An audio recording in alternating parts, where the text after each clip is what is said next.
जय गुरु जी, शुक्राना गुरु जी, लख लख बार शुक्राना गुरु जी, अनंतम शुक्राना गुरु जी।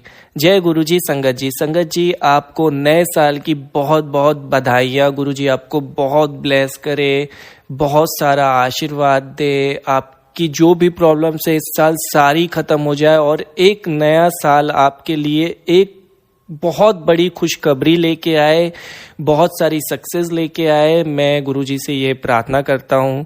संगत जी, आज जो सत्संग मैं अपने चैनल पे शेयर करने जा रहा हूँ वो एक गुरुजी की संगत में से एक अंकल जी का है, जिनका नाम अमित खंडेलवाल अंकल जी है।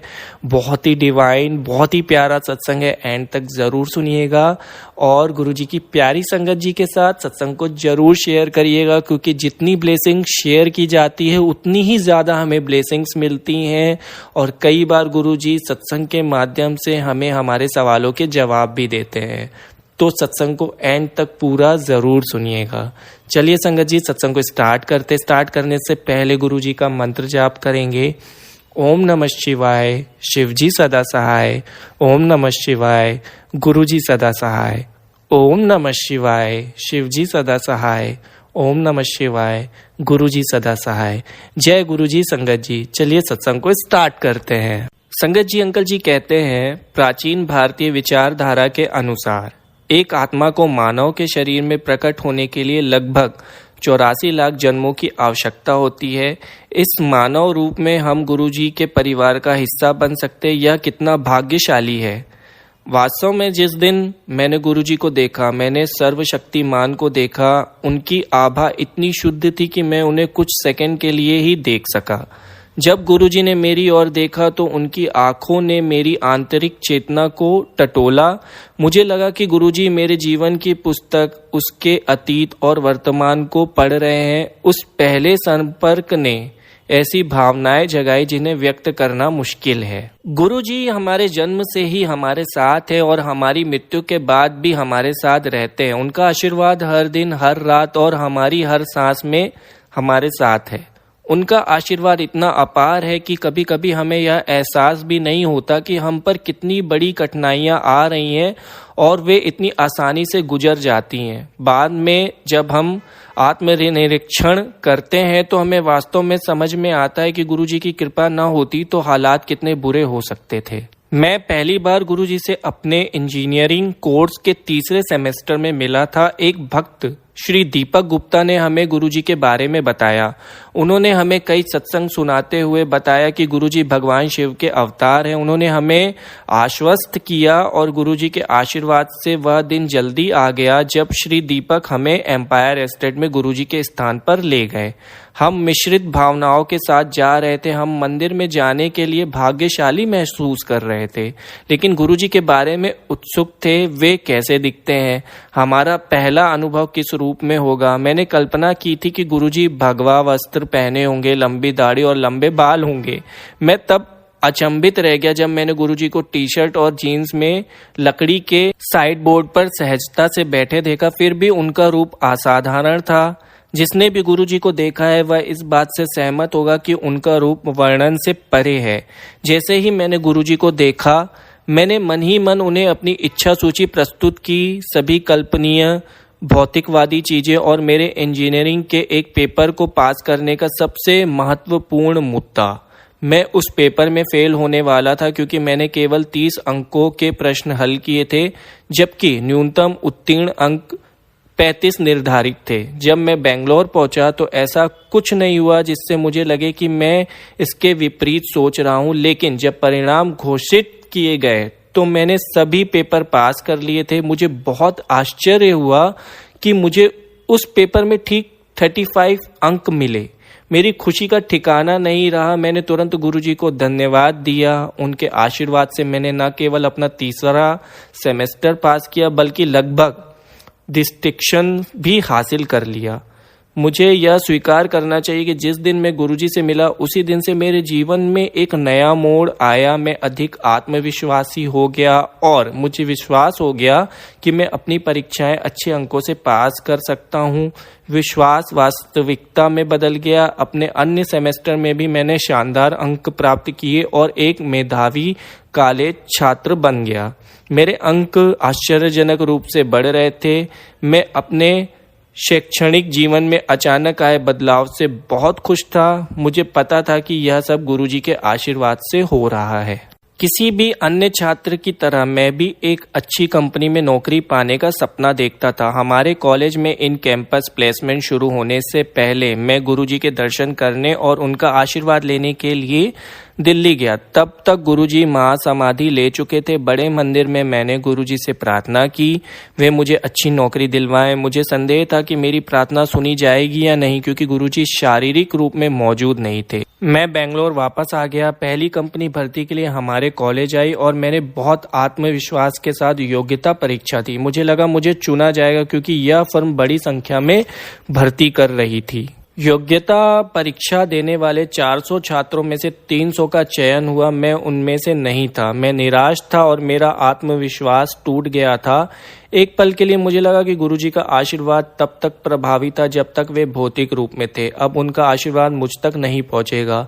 मेरा जीवन बर्बाद हो गया था। गुरुजी के आशीर्वाद से मुझे जो अचानक सफलता मिली थी वह खत्म हो गई थी। मैं घर वापस आया और गुरुजी के सामने प्रार्थना की। मैंने उनसे आशीर्वाद मांगा और मुझे अन्य फर्मों द्वारा नियुक्त किए जाने के लिए अच्छी तरह से तैयारी करने का साहस देने के लिए कहा। पीछे मुड़कर देखने पर ऐसा लगता है कि गुरुजी ने मुझे अति आत्मविश्वास के दौर से बाहर निकाला था। यह लंबे समय में मेरे खिलाफ काम करता। 2 दिन बाद एक बहुराष्ट्रीय कंपनी हमारे कॉलेज आई। मैंने योग्यता परीक्षा दी, जिसे मैंने अन्य राउंड के साथ पास कर लिया। 300 छात्रों में से उन्होंने 110 का चयन किया और मैं उनमें से एक था। इसके बाद मैंने जिस भी कंपनी की परीक्षा दी उसमें मुझे प्रस्ताव प्राप्त करने में सफलता मिली। प्लेसमेंट सीजन के अंत में मेरे पास 6 प्रस्ताव थे और मुझे लगा कि गुरुजी मुझे चुनने के लिए कह रहे थे। यह एक अद्भुत एहसास था। हालांकि हम कभी भी जो पाते हैं उससे संतुष्ट नहीं होते। मैंने अपनी प्रार्थनाओं में फिर भी गुरुजी की ओर रुख किया। उनके परिवार का हिस्सा होने के नाते मुझे विश्वास था कि मैं विशेष हूँ। मैंने उनसे कहा, लेकिन उनकी कृपा से जितने भी प्लेसमेंट प्रस्ताव आए उनमें से एक भी पारिश्रमिक के मामले में अलग नहीं था। मैं कुछ बड़ा और बेहतर चाहता था। मैंने अपने वेतन को भी अपनी इच्छा के अनुसार एक संख्या से जोड़ा। गुरुजी एक प्यारे पिता है जो आपको वह सब देते हैं जो आप मांगते हैं। मेरे प्रार्थना पूर्ण अनुरोध के कुछ दिनों बाद हमारे कॉलेज में एक कंपनी आई। उसने मुझे वही वेतन देने की पेशकश की जिसके लिए मैंने गुरुजी से अनुरोध किया था, लेकिन मेरे चयन की संभावना बहुत कम थी, क्योंकि यह सबसे अच्छी सूचना प्रौद्योगिकी फर्मों में से एक थी। साथ ही मुझे पता था कि यह एक इलेक्ट्रॉनिक्स और दूरसंचार बैच से भर्ती नहीं करेगी। मुझे आश्चर्य हुआ कि फर्म इंजीनियरिंग की किसी भी शाखा से भर्ती करने के लिए तैयार थी। छात्रों ने परीक्षा दी और 10 साक्षात्कार दौर से गुजरे। हमारे कॉलेज से 11 चुने गए और मैं और मेरा दोस्त कंप्यूटर साइंस के अलावा इंजीनियरिंग ब्रांच से पास होने वाले एकमात्र छात्र थे। यह मेरे जीवन के सबसे अच्छे पलों में से एक था। बाद में मुझे एहसास हुआ कि मैं कितना मूर्ख था। मैंने हमेशा गुरुजी से सांसारिक चीजें मांगी थी, बजाय इसके कि जो उन्होंने पहले ही दे दिया था उसका आनंद लिया। गुरुजी हमेशा कहते थे, मांगो मत मानो, मांगो मत बस स्वीकार करो। वह हमारी झूठी जरूरतों और इच्छाओं को पूरा करने के लिए नहीं, बल्कि उससे परे कुछ करने के लिए यहाँ है। समय के साथ गुरुजी ने मुझे यह समझ दी, वह परम है। वह हमारी आत्माओं को फिर से सक्रिय करते हैं। वह है जो अपनी दुनिया की देखभाल करता है और हर एक जीवित प्राणी को भोजन देता है। गुरुजी लगातार हमें आशीर्वाद दे रहे हैं। मेरे पेशेवर जीवन का मार्गदर्शन भी कर रहे हैं। मैं पेशेवर रूप से काफ़ी अच्छा कर रहा हूँ और 2 साल में मुझे बहुत कुछ हासिल किया है। गुरुजी के आशीर्वाद के बिना यह संभव नहीं होता। मैं इस सत्संग को पढ़ने वाले सभी लोगों से यह समझने का आग्रह करूंगा कि गुरुजी अलौकिक शक्तियों वाले व्यक्ति नहीं है, वे भगवान है, वे हमारे पिता हैं, हमारी माता है और वे हम सबका बहुत ख्याल रखते हैं। आप गुरुजी से बात कर सकते हैं, आप उनके सामने रो सकते हैं, आप उनके साथ हंस सकते हैं, आप उनके साथ बच्चों की तरह खेल सकते हैं और आप देखेंगे कि गुरुजी भी आपके साथ हंसते हैं, आपके साथ खेलते हैं और आपके साथ रोते हैं। अगर आज कोई मेरे पास आकर पूछे क्या आपने भगवान को देखा है, तो मैं कहूँगा हाँ, मैंने भगवान को देखा है। गुरुजी भगवान है, वे भगवान शिव हैं और मैंने उन्हें देखा है और उन्हें छुआ है। वे हम सभी को अपनी संगत के रूप में एक साथ रखते हैं और इस दुनिया में हर व्यक्ति पर अपना आशीर्वाद बरसाते रहें ताकि हम सभी उनके परिवार का हिस्सा बन सकें। जय गुरुजी। ओम नमः शिवाय। शिवजी सदा सहाय। ओम नमः शिवाय। गुरुजी सदा सहाय। बहुत ही प्यारा, बहुत डिवाइन सत्संग था अंकल जी आपका, और आपका सत्संग सुनने के बाद बहुत मोटिवेशन मिला मुझे भी, और मैं आशा करता हूँ हमारी प्यारी गुरुजी के प्यारी संगत जी को भी बहुत मोटिवेशन मिला होगा इस सत्संग को सुनने के बाद। बहुत बहुत शुक्रिया, आपने अपना एक्सपीरियंस, अपना सत्संग गुरुजी की प्यारी संगत जी के साथ शेयर किया। और अगर मुझसे कोई गलती हो गई हो सत्संग कहने में तो प्लीज़ मुझे माफ़ कर दीजिएगा। गलतियाँ हो जाती है, हम भी गुरुजी के भक्त हैं और हम इंसान हैं, तो इंसानों से गलतियाँ हो जाती है। तो मैं बहुत बहुत माफ़ी चाहूँगा आपसे भी और गुरुजी से भी अगर मुझसे सत्संग कहने में कोई भी गलती हो गई हो। और आपने बिल्कुल सही कहा, गुरुजी भगवान है, वो महाशिव के अवतार हैं।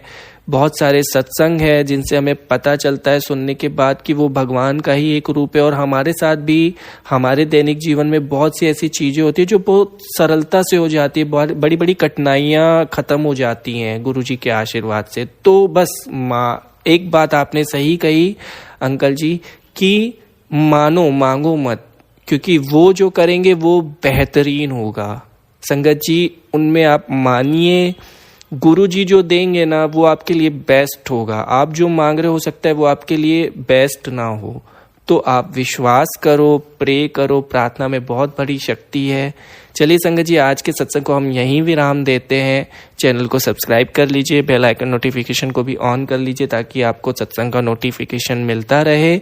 और अगर आप हमारे साथ अपना सत्संग शेयर करना चाहते हैं हमारे चैनल के माध्यम से, तो डिस्क्रिप्शन में मेल आईडी है, वहाँ आप मुझे भेज सकते हैं, मैं उसे ज़रूर शेयर करूँगा। चलिए आज यहीं विराम देते हैं। ओम नमः शिवाय। शिवजी सदा सहाय। ओम नमः शिवाय। गुरुजी सदा सहाय।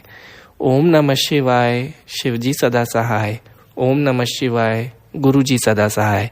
जय गुरुजी संगत जी।